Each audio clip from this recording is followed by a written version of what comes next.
ये कहानी एक शिप एक बहरी जहाज की है जिसका नाम पोसाइडन है और ये बहुत बड़ा होता है, इतना बड़ा कि इसमें बहुत सारे फ्लोर्स होते हैं। और आज इस जहाज में बहुत सारे लोग आए हुए थे जो सबके सब बहुत खुश थे क्योंकि आज है 31 दिसंबर की रात, यानी कल से नया साल शुरू हो जाएगा। जहाँ कोई इस जहाज में पार्टी कर रहा है, कोई ताश खेल रहा है तो कोई डांस कर रहा है। फिर हम शिप का कंट्रोल रूम देखते हैं जहाँ कैप्टन को कुछ गलत होने का शक होता है। वो कहता है जरूर कोई गड़बड़ है और तभी वो देखता है कि सामने से एक बहुत बड़ी और ऊंची लहर इनके जहाज की तरफ ही आ रही है, जो देखकर सारे कैप्टन ही काफी डर जाते हैं और जल्दी से शिप को मोड़ने की कोशिश करने लगते हैं। वो इसे मोड़ने में कामयाब भी हो जाते हैं, मगर लहर इतनी बड़ी थी कि कुछ देर पहले उसके पीछे चांद नजर आ रहा था, मगर वो पूरी तरह इस लहर के पीछे छुप गया है, जिसका मतलब था कि लहर इनके शिप से भी काफी बड़ी थी। फिर ये लोग ऐलान करते हैं कि जहाज में एक बहुत ही बड़ी मुसीबत आने वाली है, एक हादसा होने वाला है। तो सारे मुसाफिर और ऑफिसर्स एकदम अलर्ट सावधान हो जाएं। और ये ऐलान होते ही वहाँ भगदड़ मच जाती है और फिर देखते ही देखते वो ऊंची लहर इनके जहाज से टकरा ही जाती है, जिसका प्रेशर इतना ज्यादा होता है कि पोसाइडन जो इतना बड़ा जहाज है पूरा का पूरा समंदर में उल्टा हो जाता है। मतलब कि जो ऊपर वाला हिस्सा था वो चला गया था नीचे, यानी कि वो जमीन बन गया था, और जो जमीन थी फर्श था वो आ गया था ऊपर। जैसे जहाज पलटता है तो जाहिर है चीजें वगैरह भी गिरती है, टूट-फूट होती है, जिसमें दबने से बहुत सारे लोग मारे जाते हैं। इसके अलावा इंजन रूम में भी एक काफी बड़ा धमाका हो जाता है, जिसकी वजह से वो सारे के सारे कैप्टन्स जो शिप को चला रहे थे उनकी भी मौत हो जाती है। अब शिप के हॉल में जहाँ सबसे ज्यादा लोग थे वहाँ एक ऑफिसर आके बताता है कि हमारे पास एक अच्छी खबर है और एक बुरी खबर है। बुरी खबर ये है कि हमारे जहाज से एक बहुत बड़ी सुनामी की लहर टकराई है, जिससे ये पूरी तरह पलट गया है, इसी वजह से यहाँ से कोई भी नहीं निकल सकता। और अच्छी खबर ये है कि हमारे ऑफिसर्स ने लहर के टकराने से कुछ मिनट्स पहले ही रेस्क्यू टीम जो सबको बुरे वक्त में बचाती है उन्हें इस बारे में खबर कर दी, तो वो लोग हेलीकॉप्टर्स लेकर जल्द यहाँ आने वाले हैं। तो इसीलिए सब बिल्कुल रिलैक्स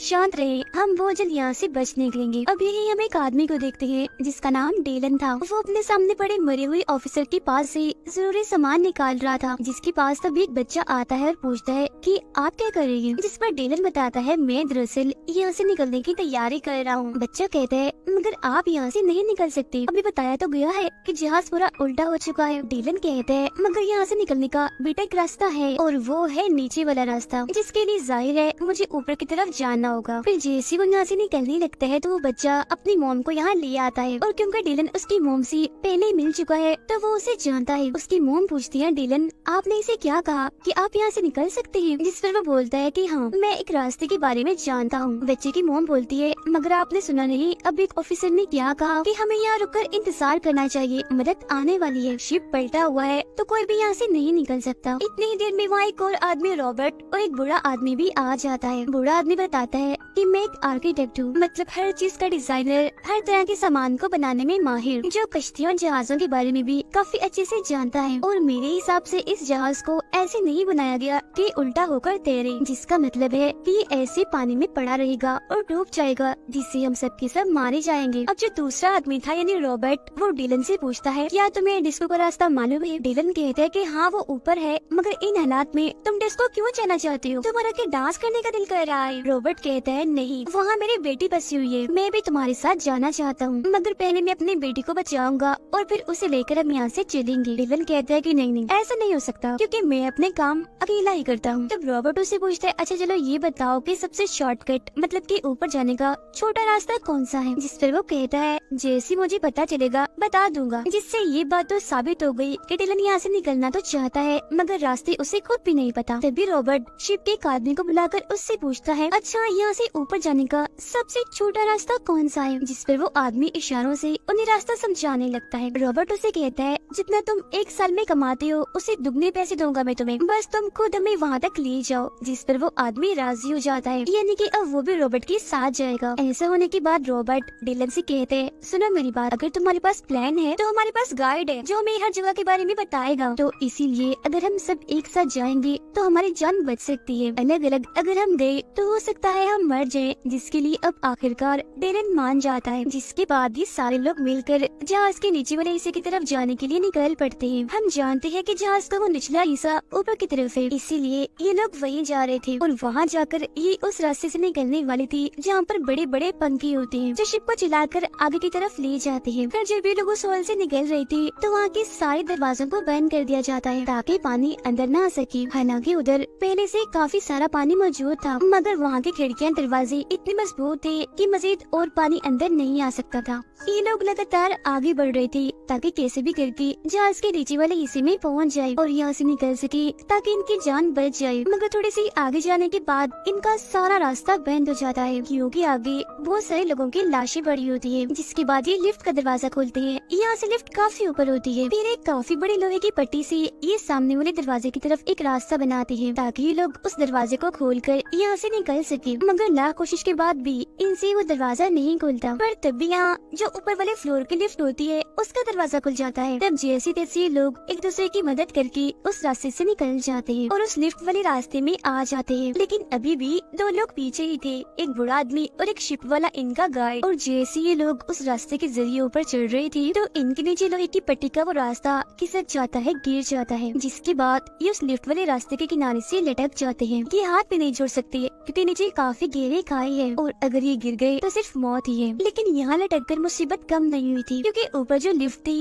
वो भी अब धीरे धीरे से नीचे आ रही थी, जो अगर इन दोनों से टकरा गई तभी इनकी मौत पक्की है। अब डिलन ने बूढ़े आदमी का हाथ पकड़ा होता है, जबकि वो गाइड बूढ़े आदमी की टांग पकड़ के लटका होता है। डिलन इन्हें खींचने की कोशिश तो कर रहा होता है, मगर वजन बहुत ज्यादा था तो वो इसमें नाकाम रहता है। फिर तभी डिलन देखता है कि ऊपर से लिफ्ट बस गिरने ही वाली है, इसीलिए वो बूढ़े आदमी को कहता है कि कैसे भी करके उस गाइड को नीचे गिरा दो, उसे छोड़ दो वरना तुम भी मारे जाओगे। तब बूढ़ा आदमी ना चाहकर भी टांग मारकर उसे नीचे की तरफ गिरा देता है, जिससे उस गाइड की मौत हो जाती है। फिर अब जैसे डिलन बूढ़े आदमी को खींचता है तो लिफ्ट जोर से जाके नीचे गिरती है, जिससे वहाँ एक काफी बड़ा धमाका हो जाता है और हर तरफ आग फैल जाती है। इसीलिए डिलन और रॉबर्ट जल्दी से अपने लिफ्ट का दरवाजा बंद कर लेती है और अब इनमें से एक आदमी मारा गया। अब ये बचते हैं 5 लोग, जिसके बाद दोबारा से ये आगे बढ़ने लगते हैं। थोड़ी दूर जाने पर इन्हें डिस्को एरिया मिल जाता है, जहाँ इन्हें रॉबर्ट की बेटी, उसकी बेटी का दोस्त, इसके अलावा 2 और लोग मिल जाते हैं। यानी कि टोटल 4 लोग इन्हें मिले थे, जिसका मतलब अब ये 9 है। और अब इन्हें जल्द से जल्द कैसे भी करके शिप के ऊपर वाले हिस्से तक पहुँचना ही पड़ेगा, क्योंकि ये शिप डूबने वाली है। अब जब ये लोग आगे बढ़ रहे थे तो रास्ता एक बार फिर बंद हो जाता है और अगर ये लोग दूसरी तरफ जाना चाहते हैं तो वहाँ लोहे की एक काफी बड़ी रेलिंग टूट के गिरी हुई थी, जिसके जरिए ये दूसरी तरफ जा सकती थी। तब डिलन उनसे पूछता है कि यहाँ से निकलने का किसी को कोई और रास्ता पता है। अब यहाँ एक लड़की जो काफी दिनों से इस शिप में छुप कर रह रही थी क्योंकि उसके पास टिकट नहीं थी, तो वो इन्हें बताती है कि मैं काफी दिन से इस शिप में रह रही हूँ, मुझे यहाँ के हर जगह के बारे में पता है, इसके अलावा यहाँ से निकलने का और कोई रास्ता नहीं है। जिसके बाद अब ये लोग एक एक करके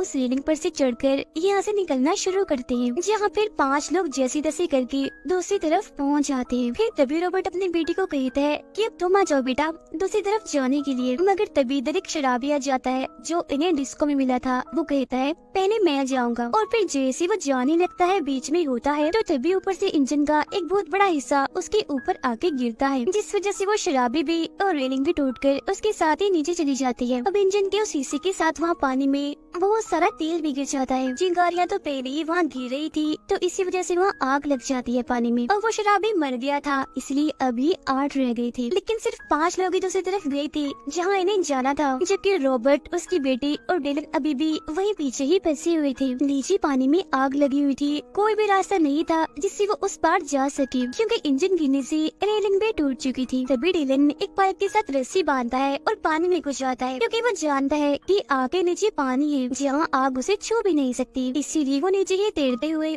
दूसरी तरफ पहुँच जाता है। वहाँ वो रस्सी का दूसरा सिरा पाइप के साथ बांध देता है, जिससे लटक कर रॉबर्ट और उसकी बेटी भी इस तरफ आ जाते हैं, जिससे अभी 8 के 8 बज जाते हैं और दोबारा से ऊपर की तरफ जाने लगते हैं। अब डिलन को सब कुछ इसलिए भी पता था क्योंकि एक वक्त ऐसा था जब वो नेवी में काम करता था। अब हालांकि उसने नेवी छोड़ दी थी, मगर शिप के बारे में अभी भी उसे काफी जानकारी थी। अब हॉल का सीन दिखाया जाता है जहाँ सारे लोग इस इंतजार में थे कि कोई मदद आएगी। वो सबके सब काफी घबराने लगते हैं, क्योंकि पानी के प्रेशर से वहाँ के मजबूत शीशे भी टूट रहे थे। और फिर जैसे शीशे टूटते हैं, एक प्रेशर के साथ बहुत सारा पानी अंदर आ जाता है, जिसमें वो सबके सब डूबकर मारे जाते हैं। वो बेचारे अपने आखिरी वक्त में चिल्लाने के अलावा और कुछ भी नहीं कर सकते थे। उनकी चीखें वो 8 लोग भी सुन लेते हैं और समझ जाते हैं कि बेचारे सब मारे गए। लेकिन इस वक्त जहाँ ये लोग थे वहाँ पर भी पानी भरना शुरू हो जाता है, मगर यहाँ से निकलने का अब कोई भी रास्ता नहीं होता। फिर तभी ये एक छोटी सी वेंटिलेशन खोलते हैं जो एक छोटा सा रास्ता था और कहते हैं कि बस यहीं से निकला जा सकता है। लेकिन क्योंकि वो जगह तंग थी तो एक वक्त में एक ही आदमी जा सकता था, तो इसीलिए ये लोग एक के बाद एक करके आगे की तरफ जाने लगते हैं। सबसे ऊपर रॉबर्ट होता है और सबसे नीचे डिलन। जैसे लोग आगे बढ़ रहे थे तो देखते हैं कि नीचे से पानी आना शुरू हो गया है, जिससे अब उस वेंटिलेशन में भी पानी आने लगता है। फिर जैसे ये लोग वेंटिलेशन के आखिर में पहुँचते हैं तो देखते हैं कि वहाँ एक जाली लगी हुई है, जिसे रॉबर्ट खोलने की बहुत कोशिश करता है मगर नहीं खोल पाता क्योंकि उस पर पेच लगे हुए थे और तो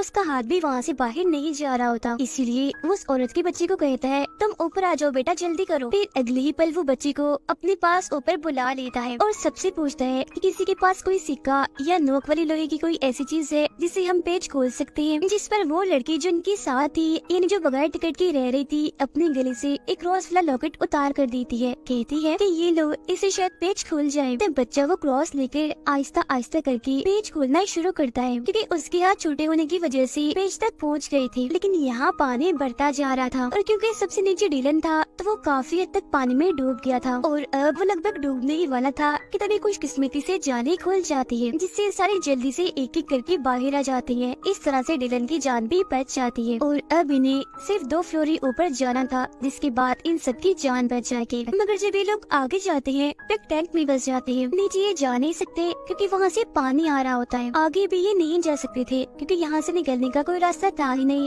सिवाय एक छोटे से रास्ते की, जो काफी मजबूती से बंद था क्योंकि ये एक टैंक का था। इसलिए तभी डिलन उन सबको समझाता है कि इस वक्त हम जहाँ खड़े हैं ये एक ऐसा टैंक है जहाँ शिप को बैलेंस में रखने के लिए पानी भरा जाता है और जब ये पूरी तरह पानी से भर जाता है तो ये छोटा सा रास्ता खुल जाता है, जिसके बाद सारा पानी उस दूसरे टैंक में चला जाता है। और अब अगर हमें यहाँ से निकलना है तो हमें अपने इस वाले टैंक को भरना होगा ताकि जब ये पूरा भर जाए तो दरवाजा खुलने के बाद पानी दूसरे टैंक में चला जाए। ऐसा होने से हम बच सकते हैं। जो सुनकर रॉबर्ट की बेटी काफी घबरा जाती है। कहती है कि अगर पानी भरने के बाद भी दरवाजा ना खुला और इस बीच हमारी सांस टूट गई फिर क्या होगा? जिस पर डिलन गुस्से में और घबराहट के आलम में जवाब देता है कि पता नहीं, मगर इसके अलावा हमारे पास और कोई रास्ता नहीं है। तो अब यहाँ रॉबर्ट और डिलन ये फैसला करते हैं कि वो अपने इस टैंक में पानी भरेंगे, जिसके बाद धीरे धीरे वो इसमें पानी भरना शुरू करते हैं। अब देखते ही देखते टैंक पूरा पानी से भर जाता है, मगर अभी भी दरवाजा नहीं खुलता, जिस वजह से ये सारे लोग काफी मायूस हो जाते हैं। लेकिन फिर अगले ही पल एकदम से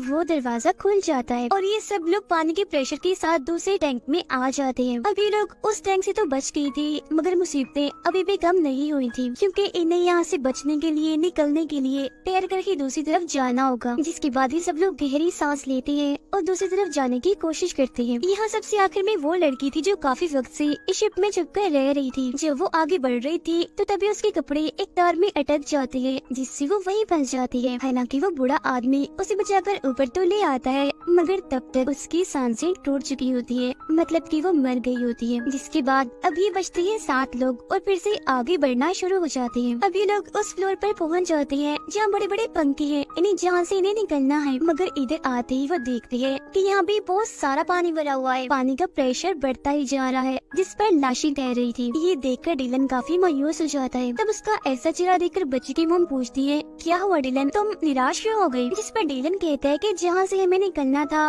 वो हिस्सा तो पानी में डूबा हुआ है, हम वहाँ तक पहुँच भी नहीं सकती क्योंकि वो बहुत दूर है और मजीद पानी बढ़ता ही जा रहा है। जो सुनकर रॉबर्ट कहता है, तो बेटा हमें किसी ऊंची जगह पर जाना चाहिए, मगर अफसोस यहाँ से निकलने का और कोई रास्ता नहीं होता। जिस पर दुखी होते हुए रॉबर्ट डिलन से कहता है कि शुक्रिया, तुमने हम सबकी जान बचाने के लिए बहुत कोशिश की, मगर शायद हमारी किस्मत में यही लिखा है कि इस शिप में ही हमारी मौत होगी। और वैसे भी सब कुछ इंसान के बस में नहीं होता। मगर तभी जो यहाँ इंजन रूम था वहाँ एक काफी बड़ा धमाका हो जाता है, जिससे वो सारा पानी जो भरा हुआ था यहाँ से निकल जाता है और ऐसा होने से वो रास्ता भी पानी से खाली हो जाता है जहाँ से इन्हें निकलना है, यानी जहाँ वो बड़े बड़े पंखे थे। मगर जब भी वहाँ पहुँचते हैं तो इनके सामने एक और मुसीबत आ जाती है और वो ये कि पंखे अभी भी अपने आप ही घूम रहे थे। इससे भी बड़ी मुसीबत ये कि वो सीधे नहीं बल्कि उल्टे तरफ ही घूम रही थी, जिस वजह से हवा का प्रेशर इन्हीं की तरफ था, जिसका मतलब था कि अगर ये उसकी तरफ कुछ फेंकते भी हैं तो वो जिस पंखे की तरफ ना जाकर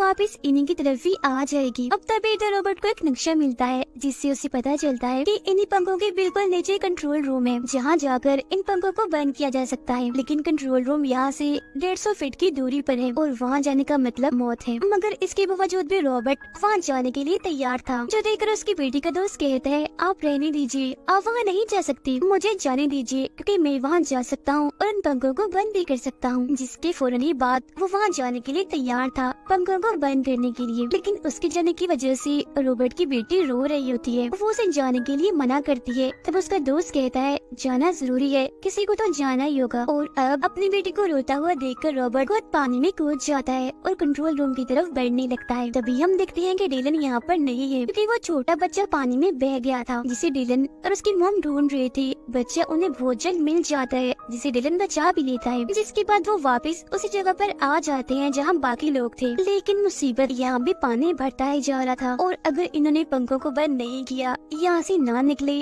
तो ये भी डूबकर मारे जाएंगे। उधर रॉबर्ट कंट्रोल रूम में पहुंचकर पंखों को बंद करने की कोशिश कर रहा होता है, लेकिन वो देखता है कि जिस बटन से पंखे बंद होने थे वो खराब हो गया है और साथ ही रॉबर्ट की सांसें भी टूट रही होती है, जिस वजह से वो बेचारा तड़प रहा होता है। वो मरने ही वाला था कि तभी वो उस बटन को देख लेता है जिससे पंखों को रिवर्स किया जाता है, यानी पंखों के घूमने और चलने के रुख को बदला जा सकता है। और मरने से चंद सेकंड पहले ही वो उस बटन को दबा देता है, जिसके बाद वो बेचारा मर जाता है। जिसका मतलब था कि रॉबर्ट ने उन सब की जान बचाने के लिए अपनी जान दी थी। ऊपर डिलन देखता है कि पंखे अभी भी बंद नहीं हो रहे, इसीलिए वो घबराते हुए कहता है ये अभी भी क्यों चल रही है, बंद क्यों नहीं हो रही। और फिर तभी रॉबर्ट की बेटी का दोस्त देखता है कि चीजें जो पहले हमारी तरफ आ रही थी, मतलब कि हवा का प्रेशर हमारी तरफ था, वो अब उल्टा हो गया होता है। इसीलिए वो डिलन से कहता है कि रॉबर्ट ने पंखों को रिवर्स कर दिया है, इसीलिए अब हम चीजें फेंक कर इंजन को बंद कर सकते हैं, पंखों को रोक सकते हैं। जिसके बाद वो एक काफी बड़ा सिलेंडर डिलन को देता है। डिलन जैसे सिलेंडर को पंखों की तरफ फेंकता है तो वहाँ एक काफी बड़ा धमाका हो जाता है, जिससे इंजन रुक जाता है और पंखे भी आखिरकार टूट जाते हैं। जिसके बाद ये लोग उस रास्ते से निकलकर एक एक करके इस जहाज पोसाइडन से पानी में कूद जाते हैं और जल्दी से एक छोटी कश्ती में चढ़ जाते हैं जो पोसाइडन से ही आई थी, क्योंकि शिप्स में इस तरह की बहुत सारी कश्तियाँ होती हैं। सब लोग जब उसमें चढ़ जाते हैं तो तभी पोसाइडन इन्हीं की तरफ ही गिरने लगती है। तभी देखकर सारे जल्दी जल्दी चप्पू चलाना शुरू कर देते हैं और फिर जैसी पोसाइडन इन पर गिरने ही वाली थी, ये उससे काफी दूर आ गई थी। पोसाइडन जो एक बहुत ही बड़ी शिप थी, कुछ घंटों पहले बड़ी शान से पानी पर तैर रही थी और वो पूरी तरह से पानी में डूब चुकी थी। जिसके बाद ये एक फ्लेयर गन चलाती है ताकि जो रेस्क्यू टीम इन्हें बचाने के लिए निकली है वो इन्हें देख ले। तब होता भी बिल्कुल ऐसे ही है, कुछ देर में रेस्क्यू टीम इनके पास पहुंचकर इन सबको बचा लेती है और इस तरह से इन 6 लोगों की जान बच जाती है। और बस इसी के साथ ये कहानी इधर ही खत्म हो जाती है।